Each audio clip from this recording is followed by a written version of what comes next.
ኢዮሃ ገናና ፋሲካ ኤክስፖ ኤግዚቢሽንና የንግድ ትርኢት ዝግጅት በአገራችን እንደ ኤሮፓውያን አቆጣጠር በ1930 ዓመተ ምህረት አካባቢ መጀመሩን በመስኩ የተሰማሩ ባለሙያዎች ሲመሰክሩ፣ በአሁኑ ወቅት በተፈጠረው የለውጥና የእድገት መልካም አጋጣሚ ሳቢያ በአይነትም ሆነ በመጠን እመርታ እያሳየ መምጣቱ ይታመናል።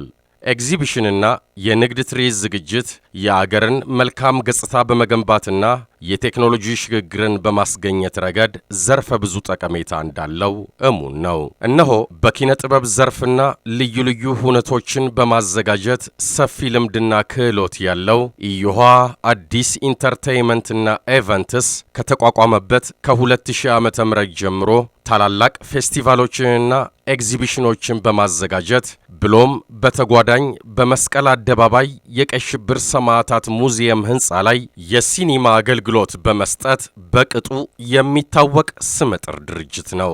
የአዲስ አበባ ኤግዚቢሽን ማዕከልና የገበያ ልማት ድርጅት ግንቦት 26 ቀን 2007 ዓ.ም ሁለት ከፍተኛ ዓለም አቀፍ ይዘት ያላቸው የገናና የፋሲካ ዋዜማዎች የኤግዚቢሽንና ባዛር ዝግጅቶችን አስመልክቶ ባወጣው ግልጽ ጨረታ ኢዮሃ አዲስ ኢንተርቴይንመንትና ኢቨንትስ በብር 22,199,999 ብር ከ98 ሳንቲም ጨረታውን በማሸነፍ ከወዲሁ ቅድመ ዝግጅቱን ማጠናቀቁን ለብዙሃን መገናኛና ለሚዲያ ባለሙያዎች በጋዜጣዊ መግለጫ አሳውቀዋል። ኢዮሃ ገናና ፋሲካ ኤክስፖ በሚል መሪ ቃል ለ21 ቀናት ማለትም ከታህሳስ 7 እስከ ታህሳስ 27 2008 ዓ.ም እንዲሁም ለ23 ቀናት ከመጋቢት 30 እስከ ሚያዝያ 22 2008 ዓ.ም በድምሩ ለ44 ቀናት ክፍት ሆኖ በሚቆዩት ዝግጅቶቹ በጥቅል ከ1 ሚሊዮን በላይ ጎብኚዎች እንደሚጎበኙት የኢዮሃ አዲስ ኢንተርቴይንመንትና ኢቨንትስ ዋና ስራ አስኪያጅ ወይዘሮ አዩ አለሙ በጋዜጣዊ መግለጫው ላይ በአጽንኦት ተናግረዋል። ለጥቀውም በኢዮሃ ገናና ፋሲካ ኤክስፖ ኤግዚቢሽንና የንግድ ትርኢት ላይ ከ100 በላይ ታዋቂ አርቲስቶች ከተለያዩ ባንዶች ጋር በመሆን ደረጃውን የጠበቁ የሙዚቃ ድግሳቸውን እንደሚያቀርቡ አብስረዋል። ይህ አርቡ የሰፋ ኪናዊ የመዝናኛ ዝግጅትም በሰርከስና በፋሽን ሾው ትርኢት ደምቆ እንደሚፈካ፣ ጎብኚዎችም በሚቆርጡት ትኬት ከመኪና ጀምሮ ለተለያዩ ቁሳቁሶች እድለኛ የሚሆኑበት አጓጊ ገጸ በረከቶች የሎተሪ ዕጣ በሁለቱም የኤክስፖ ዝግጅት ወቅት እንደሚወጣ በጋዜጣዊ መግለጫው ላይ ተነግሯል። ለታላቁ የኢትዮጵያ የህዳሴ ግድብና እንደ መቄዶንያ ላሉ የበጎ አድራጎት ድርጅቶችም ከኤክስፖው ከሚገኘው ትሩፋት በተለየ መልኩ አይነተኛ ድጋፍ እንደሚደረግ ከመድረኩ ተገልጿል። ልብ ይበሉ፣ ኢዮሃ ገናና ፋሲካ ኤክስፖ የገና ዋዜማ ዝግጅት ከታህሳስ 7 እስከ ታህሳስ 27 2008 ዓ.ም የሚካሄድ ሲሆን የፋሲካ ዋዜማ ዝግጅት ደግሞ ከመጋቢት 30 እስከ ሚያዝያ 22 2008 ዓ.ም ድረስ አዲስ አበባ ኤግዚቢሽን ማዕከል የሚካሄድ ይሆናል። በኢዮሃ አዲስ ኢንተርቴይንመንትና ኢቨንትስ ለ44 ተከታታይ ቀናት በሚዘጋጀው ኢዮሃ ገናና ፋሲካ ኤክስፖ ዝግጅት ላይ የኢትዮጵያ ቀይ መስቀል ማህበር የተመሰረተበትን 80ኛ ዓመት ምክንያት ታሳቢ በማድረግ ከሚያዝያ 28 እስከ ግንቦት 2 2008 ዓ.ም ለ5 ተከታታይ ቀናት በአዲስ አበባ ኤግዚቢሽን ማዕከል ተዘክሮ እንደሚውል የኢትዮጵያ ቀይ መስቀል ማህበር ተወካይ በጋዜጣዊ መግለጫው ወቅት ተናግረዋል። ኢዮሃ አዲስ ኢንተርቴይንመንትና ኢቨንትስ ኢዮሃ ገናና ፋሲካ ኤክስፖን አስመልክቶ ባሰናዳው ጋዜጣዊ መግለጫ ላይ በአገራችን እየተፈጠረ ያለውን የኢቨንት አዘገጃጀት አጋጣሚ እንዴት በጋራ እናሳድገው በሚል ርዕስ ጥሪ ከተደረገላቸው መንግስታዊና በዘርፉ ከተሰማሩ የንግዱ ማህበረሰብ አባላት እንዲሁም ከሚዲያ አካላት ጋር ሰፊ ውይይት አካሂደዋል። በመጨረሻም ኢዮሃ አዲስ ኢንተርቴይንመንትና ኢቨንትስ በኢቨንት ማኔጅመንት በርካታ አገር አቀፍና ዓለም አቀፍ ዝግጅቶችን ለማከናወን ሰፊ ዕቅድ እንዳለው ገልጾ በዘርፉ ካሉ ባለሙያዎችና ባለድርሻ አካላት ጋር ያለውን ግንኙነት አጠናክሮ ለመቀጠል የላቀ ፍላጎት እንዳለው አበክሮ ገልጿል። የተወደዳችሁ የድሬ ቲዩብ ታዳሚዎቻችን ኢዮሃ አዲስ ኢንተርቴይንመንትና ኢቨንትስ ለሚዲያ አካላትና ለንግዱ ማህበረሰብ በኢዮሃ ገናና ፋሲካ ኤክስፖ ዙሪያ የሰጠውን አጠር ያለ ጋዜጣዊ መግለጫ እንድትከታተሉ በአክብሮት እየጋበዝን መልካም የገና ባህል እንዲሆንላችሁ ከወዲሁ እንመኛለን። አመሰግናለሁ። የመጀመሪያው ጥያቄ ከ400 በላይ ተሳታፊዎች የሀገር ውስጥና የውጭ ተሳታፊዎች እንደሚገኙ ተገልጿል። በዚህም የውጭ ዜጎች ይገኛሉ ብለናል። የተለያዩ ምርትና አገልግሎታቸውን አምጥተው እኛ ጋር ያስተዋውቃሉ፣ ይሸጣሉ። 150 አካባቢ ብዙውን የሚይዙት የሀገራችን ተሳታፊዎች ናቸው። የኤግዚቢሽን ማዕከል ውስጥ ያሉት ዋጋ ሽያጭ ላይ ጭማሪ አለ የሚባለው እሱ አሁን እኛ ያሉትን ተሳታፊዎች አናግረናል፣ አብዛኞቹን አናግረናቸዋል። እነሱ እንደውም ሞር ፕሮሞሽን የሚሰሩበት ነው፣ ቅናሽ እንደሚኖር ነው የተገለጸልን። በእኛ በኩል አሁን በእኛ ዝግጅት ከፍተኛ ቅናሽ እንደሚያደርጉ ተገልጾልናል። ሰውም ደግሞ በሚመጣበት ሰዓት ተዝናንቶ ገዝቶ ምርትና አገልግሎቱን የሚያስተዋውቀው ማስተዋወቆ በጣም ደስተኞች ነው የሚመለሱት። በዚህ እኛም እርግጠኛ ነን በእኛ ዝግጅት። ሌላውና ሶስተኛውን ከብሔራዊ ሎተሪ ጋር የዕጣ አወጣጥ ስነ ስርዓትን በተመለከተ እኛ ቅድሚያ ያሉትን ጥንቃቄዎች በሙሉ አድርገናል። ከብሔራዊ ሎተሪ ጋር ያለውን በፈቃድም በምንም ያሉትን ነገሮች በሙሉ አጠናቀናል። እያንዳንዱ ቀን ዕጣ አለው ከመኪና ጀምሮ እስከ ሞተር ሳይክል፣ ካውያ፣ ኤሌክትሪክ ምድጃ፣ ቴሌቪዥን፣ ሞባይሎች አሉ። የተለያዩ ሽልማቶች አሉ። እነሱ ከትኬቱ ጋር የሚወጣ ኩፖን ይሰጣል። በዛ ኩፖን መሰረት በስነ ስርዓት የብሔራዊ ሎተሪ አስተዳደር በተገኙበት የእነሱ ተወካይ ባሉበት ዕጣው ይወጣል። እያንዳንዱ ዕጣ እስከ መኪና ድረስ ያለው ነገር በሙሉ በስነ ስርዓት እነሱ ባሉበት ነው እያወጣን የሚሄደው።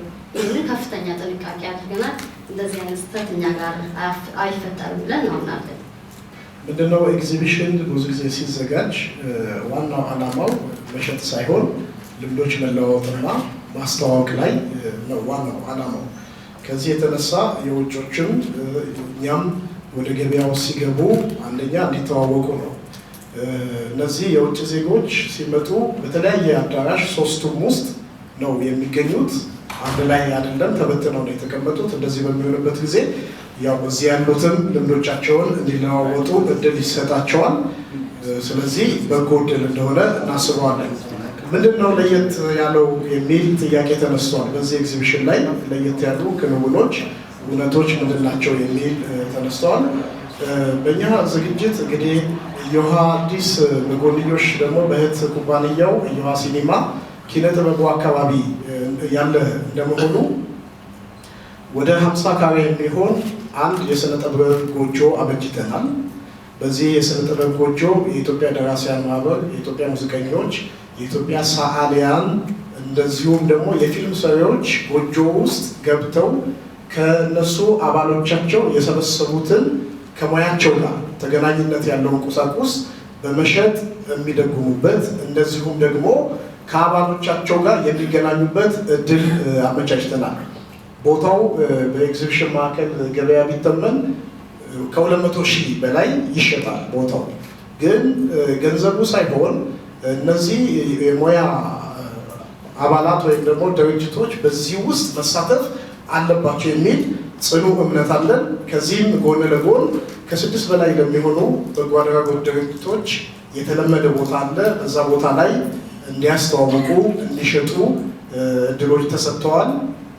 የእነዚህ ፋይዳቸው ደግሞ በሰብአዊ ጉዳዮች ላይ መሳተፍ አለብን፣ ሁልጊዜ እንደ ነጋዴ ብቻ ማሰብ የለብንም የሚል አስተሳሰቦች አሉን። ይሄ አንዱ ነው።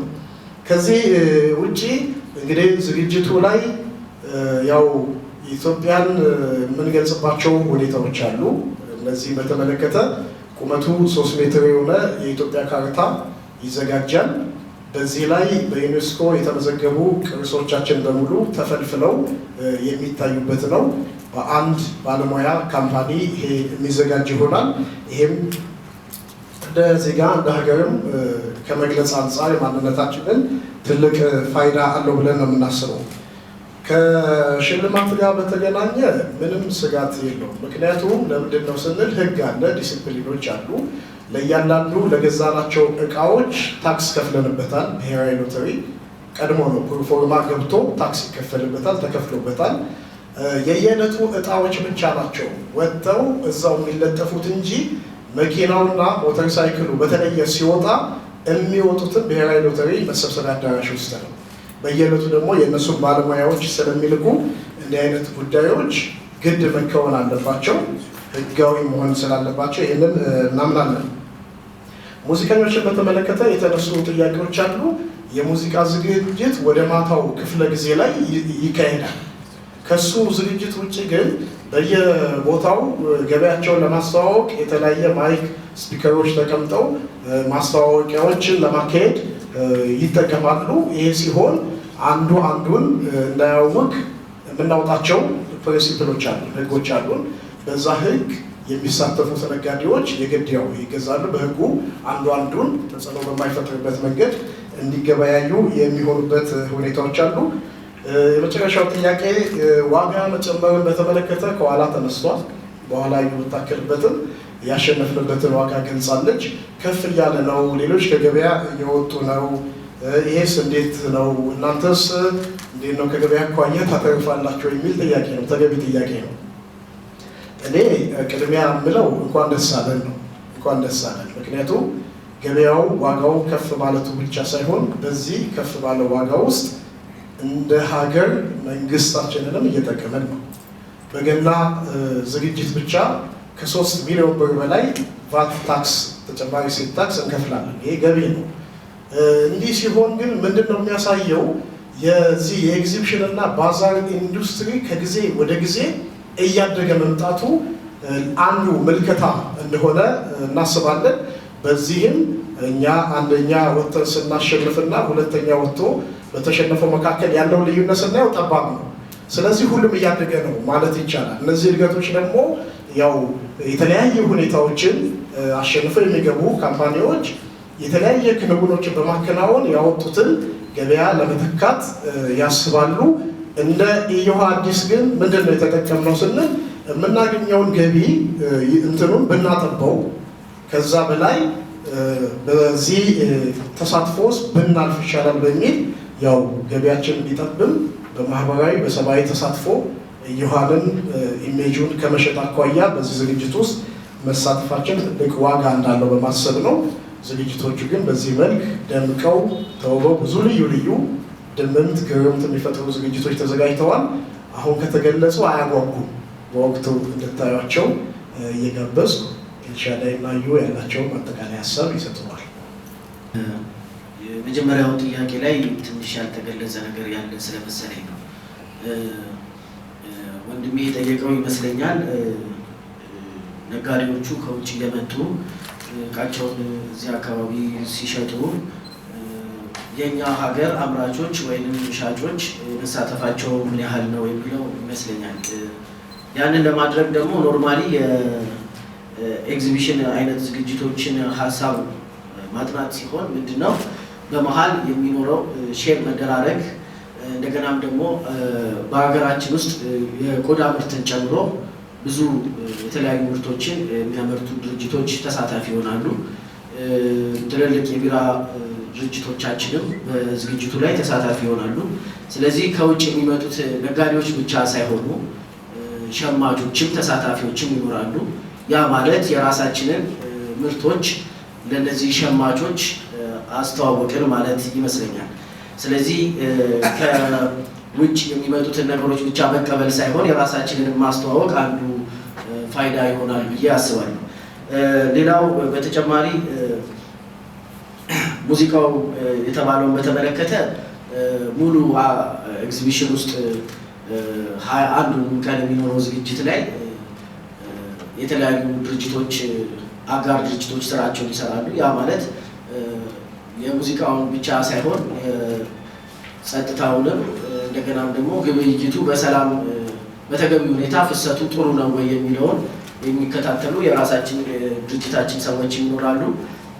በተመሳሳይ ሁኔታም ደግሞ ማዕከሉ ራሱ የሚመድባቸው ሰዎች ይኖራሉ። ስለዚህ እንደዚህ አይነት ረብሻ ያለው ነገር ይፈጠራል ማለት አንዱ ላይ ተጽዕኖ ያሳድራል የሚል ሀሳብ የለንም። ከማዕከላችን ተገኝቶልናል። አቶ ደስታን ቀደም ሲል አግኝተናል። ትልቅ ሰዎች ጭብጨባ ብናደርግ ደስ ይለኛል እና ከፕሬስ ኮንፈረንሱ በኋላም ሀገር ያለው ኤቨንት ማኔጅመንት ለውጥ ይፈልጋል። በቃ የለውጥ ሰዓት ላይ ነው እና ለእሱ የሚሆን አንዳንድ ነጥቦችን አንስተን በጋራ ውይይት እናደርጋለን። ቀጥታ እኔ ኮሜን የምናገረው ምክንያቱም የተወለድኩት በአፄ ኃይለ ሥላሴ ዘመነ መንግስት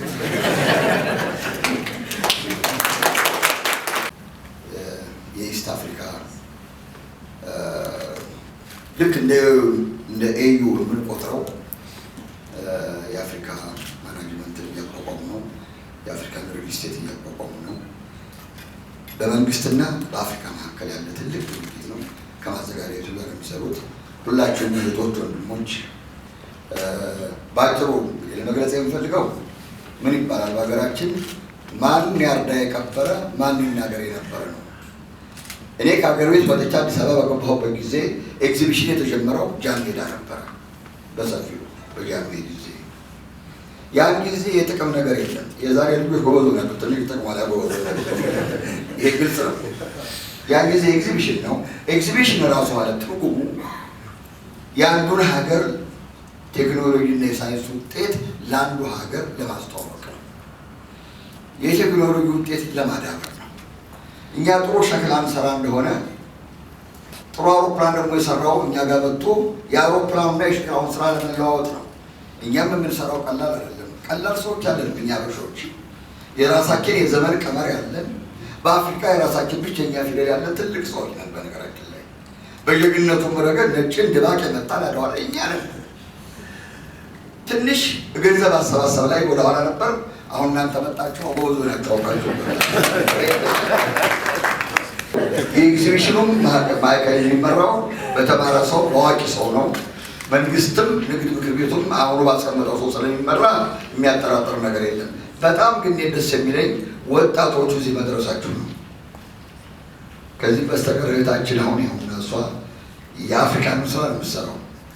የአፍሪካ ንግድ ምክር ቤትም ኃላፊ ነች፣ የኢትዮጵያ ብቻ ሳይሆን። ስለዚህ ብዙ ብቃት ያላቸው ሰዎች መካከላችሁም ስላሉ ማድረግ ትችላላችሁ ማለት ነው። እኛ በእናንተ እድሜ በአምቢስና ማራቶን የሚባል ናይት ክለብ ነበረ ንፋስ እዚያ የምንሄድበት ጊዜ ላይ እናንተ ቆር የሚሰሩ ዛሬ ግን ቢዝነስ ላይ ነው። ተወለደ ኤቢሲዲ ቆጠረ፣ ሀሁ ቆጠረ፣ 25 ብሎ ቢዝነስ ላይ አለ። 25 ዓመት ሲሆን ባለፎቅ ቤት ነው። የሚገርም ነገር ነው በእውነቱ። በእኛ ጊዜ እንዲህ ያለ ነገር የለም። ልብስ በዱቤ እንገዛለን። ዩኒክስ የሚባል ነበረ ፒያሳ። ያም ብርቅ ነበር ለእኛ። የእግር ሹራብ ያደረግነው ጫማ ካረግን በኋላ ነው የተሟላ ነገር አለ። ፓንትን ቤት አጠቅነው በ17 በ18 ዓመታችሁ። ዛሬ እናንተ እድለኞች ናችሁ፣ ተመራችኋል፣ አዋቂዎች ናቸው፣ ጎበዞ ናቸው። በእናንተ እድሜ ደግሞ ስራ መስራት፣ በእናንተ እድሜ ኤግዚቢሽን ማዘጋጀት ለኢትዮጵያ ትልቅ እድል ነው። ምክንያቱም ሌላው ኤክስፓየር እያደረገ ነው የሚሄደው እድሜ ያለው። እናንተ ናችሁ ኢትዮጵያን የምትረከቡት። ስለዚህ በኢኮኖሚ ረገድ አገራችሁን ታዳብራላችሁ ማለት ነው። ግን ቅድም ከወንድሜ እዚያ ጥያቄ ተነስቶ ነበረ፣ ግርግሩ ሲበዛ ጥሩ አይደለም። ዘፈን የማንም ሀገር አላዳበረም። እነ ኤልቪስ ከመሞታቸው በፊት ዘፈን ዘፈኑ የወጡት እነ ማይክል ጃክሰንም በዓለምም ነው በዘፈን ታወቁ እንጂ ለራሳቸው አሜሪካን ያዳበሯት በዘፈን አይደለም። ዘፈን ጥሩ ነው። ዘፈን መደሰቻ ነው። ዘፈን የኪነ ጥበብን መገለጫ ነው። የሀገራችን የኪነ ጥበብ ሰዎች ብዙ የሚሰሩ ስራ ብዙ ዘፋኞቻችን እንወዳቸው እናከብራቸዋለን። ግን ዘፈኑን እየተቆጠበ እየተወደደ እንዲሄድ ወደ ንግዱ ብታዘነብሩ ጥሩ ነው ባይ ነኝ። ከዚህም በስተቀር ደግሞ ሁልጊዜ ክሊሼ ሀሳብ ከምታቀርቡ ያልታየ ነገር አላለ፣ ያልታየ ነገር፣ ያልተደረገ ነገር።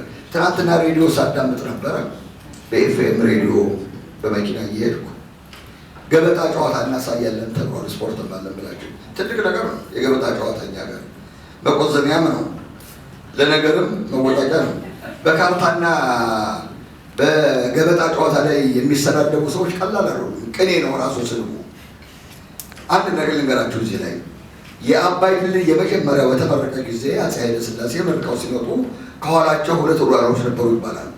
ራስ ካይሉና ሎራስ ካሳ ነገር ገበጣ ይጫወቱ ነበርና ይሳደባሉ። ስድቡ ቅኔ ነው፣ ይጥማል፣ ጎልዳፋ አይደለም። ሲነጋገሩ በኋላ እነሱ ራስ ካሳ የጎጃሙ ራስ ኃይሉ ለማሽሟጠጥ ነው እሳቸው። ራስ ኃይሉ እንግዲህ እድሜ ለአፄ ኃይለ ሥላሴ የአባይ ድልድይ ተሰራ ለጎጃም ጅብ ተመቸው አሏቸው ይባላል። ለጎጃም ጅብ ተመቸው። አይ እንግዲህ የሸዋ አህያ ጉድ ፈላበታል።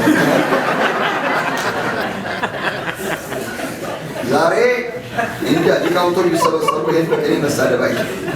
ስለዚህ በገበጣ ጨዋታ የሚመጣ ትችትና እውቀት ቀላሉ ስላልሆነ እነ ገበጣ ጨዋታን እነ ፈረስ ግልቢያን እነ ሐዋናንም መቼም ኳስ ጨዋታው አብዛኛው የእግሩ ጉዳይ እየተሸነፍን ነው።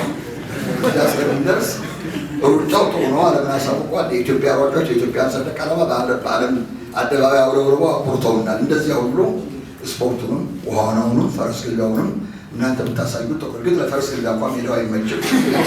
ለፎቶግራፊ ያህል በቂ ነው ማለት ነው። እና እኔ በርቱ ነው የምለው እውነቱ። ዛሬ አሁን የመጣሁት በአጭር ጊዜ አቶ ታምራት ጋብዘውኝ ነው። ኤግዚቢሽኑን እናያለን። የሚገባም ሰው እንዳለን እንገፋለን። ሰው በሬዲዮ ያዳመጠውን በቴሌቪዥን ያየውን ቁልጭ አርጎ አጠገቡ የሚያየው በኤግዚቢሽን ነው። ስለዚህ የሚሰሩ ስራ ቀላል አይደለም። ለኢትዮጵያም ትልቅ ነገር ነው። እናንተ እያመሻችሁ ነው የምትሰሩት። የት ነው ናይት ክለብ አታመሹም አይደለም እንዴ? ስራ ላይ ነው የምታመሹት። አገራችሁን በኢኮኖሚ ለመገንባት ነው የምትሰሩት። ስለዚህ እነኚህ ልጆች የሚከበሩ የሚወደዱ መሆናቸውን ለማረጋገጥ ነው። ጌት እንግዲህ ይበቃኛል።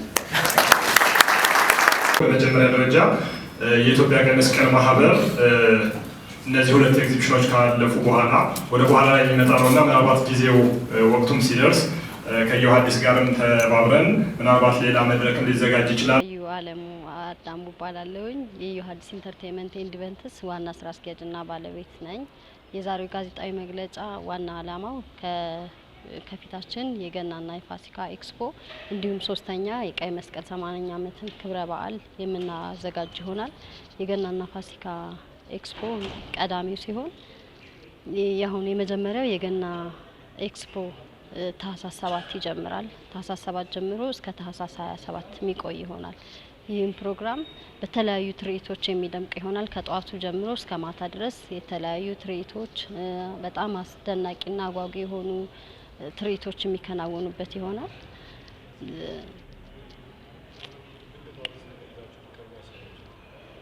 ብዙ አዳዲስ ነገሮች አሉን። ምክንያቱም ብዙ ችሎታና ቆይ በቃ ይዝኔ እንደገና በዚህ ኤግዚቢሽን አዲስ ነገር ይዘን የምንቀርበው ቱሪስቶችን መስህብ የቱሪስት መዳረሻ ቦታዎችን 3 ሜትር በ3 ሜትር የሆነ የኢትዮጵያ ካርታ በዩኔስኮ የተመዘገቡ የቱሪስት መዳረሻ ቦታዎችን አዘጋጅተናል። በተጨማሪ ደግሞ በቁመቱ 12 ሜትር የሚሆን በሀገራችን ተክል ችፍርግ የሚባል አለ። በሱ የሚሰራ የገና ዛፍ አለን። በተጨማሪም ደግሞ ለስነ ጥበብ ላይ ለተሰማሩ ወገኖቻችን የስነ ጥበብ ጎጆ በሚል ወደ 50 ካሬ የሚሆን ቦታ አዘጋጅተናል። ያን ቦታ ደራሲያን፣ ሰዓሊያን፣ ቀራጺያን እና ፊልም ማህበሮች እነሱ የተለያዩ ስራቸውን እንዲያቀርቡበት ነው ያሰብነው። እዛ ቦታ ላይ እኛ ከክፍያ ነጻ ነው ያደረግነው። ብናስከፍላቸው ከ200 ሺህ ብር በላይ የሚያስወጣ ቦታ ነው። እኛ ግን ይህንን ዘርፉን ከማበረታታት አንጻር እኛም እዛ ውስጥ ስላለን ይህንን ቦታ በነጻ እንሰጣለን። በተጨማሪ ኢቨንቱን የሚያደምቁ የተለያዩ የሙዚቃ ከ100 በላይ የሚሆኑ ታዋቂ አርቲስቶችና ታዋቂ ባንዶች ይገኙበታል። ከጧት ጀምሮ የተለያዩ ትርኢቶች ይቀርባሉ። እነዚህም እስከዛሬ ችሎታቸውን ተሰጧቸውን ማሳየት ያልቻሉ ወጣቶች አሉ፣ በጣም ጎበዞች አሉ። ለነሱ የተዘጋጀ መድረክ ነው። እሱም ይጎበኛል። ሙሉ ቀን 21ንም ቀን ከመጀመሪያው ጀምሮ እስከ መጨረሻው ድረስ የተለያዩ ትርኢቶች ይታያሉ። ፋሽን ሾው ይታያል። ብዙ አዳዲስ ነገሮች ይገኙበታል። በተጨማሪ አሁን ከፕሮሞሽን አንጻር ደግሞ እኛ ያሰብነው የተለመደው በቴሌቪዥንና በሬዲዮ ነው። ብዙውን ጊዜ የጎዳና ላይ ቅስቀሳ አለ። እኛ አሁን የጎዳና ቅስቀሳውን ያደረግነው ሰርከስ ደብረ ብርሃኖች አሉ። እነሱ ጋር ተነጋግረን እነሱ የተለያየ ጎዳና ላይ ዋና ዋና ቦታዎች ለአዲስ አበባ ውስጥ ያሉ ዋና ቦታዎች ላይ የተለያዩ ትርኢቶችን እያቀረቡ ያስተዋውቃሉ። አንዱ ይሄ የፕሮሞሽናችን መንገድ ነው። የመክፈቻው በዓል ታህሳስ 7 ሲሆን በጣም በደማቅና ልዩ በሆነ ሁኔታ ይከፈታል። ይህም ማለት ከመስቀል አደባባይ በፊት የተለመደው በጀርባ በኩል በዛኛው በር ነው። የኛ ግን በዋናው በኩል በመስቀል አደባባይ ሙሉ አደባባዩን ይዘን መክፈቻ የምናደርገው። ይህ መክፈቻ ፕሮግራም በማርሽ ባንድና በተለያዩ ትርኢቶች የሚደምቅ ይሆናል።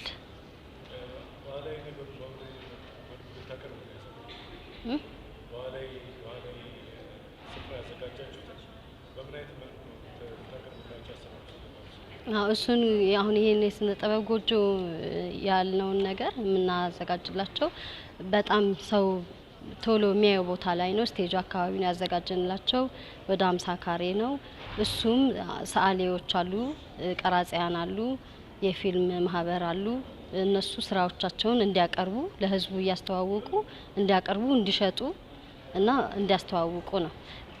በተጨማሪ ደግሞ ለበጎ አድራጎት ድርጅቶች ለአካል ጉዳተኞች የሚሆን ቦታ ሌላ አዘጋጅተናል። እሱም እንደዚሁ ከክፍያ ነፃ ነው። ምክንያቱም ብዙ አካል ጉዳተኞች ነው መስራት ይችላሉ።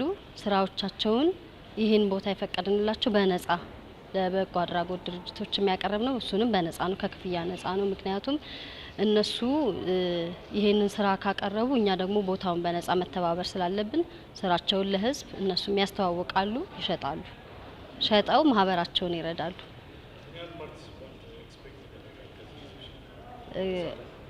ተሳታፊዎቹ እስካሁን ከ400 በላይ ናቸው። የሀገር ውስጥና የውጭ ተሳታፊዎች ይገኙበታል።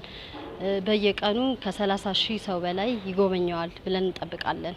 ኤግዚቢሽኑን ከጧት ጀምሮ ክፍት ስለሚሆን እና የተለያዩ አጓጊ የመዝናኛ ፕሮግራሞች ስላሉ ከጧት ጀምሮ እስከ ምሽቱ 3 ሰዓት ድረስ የሚካሄድ ይሆናል።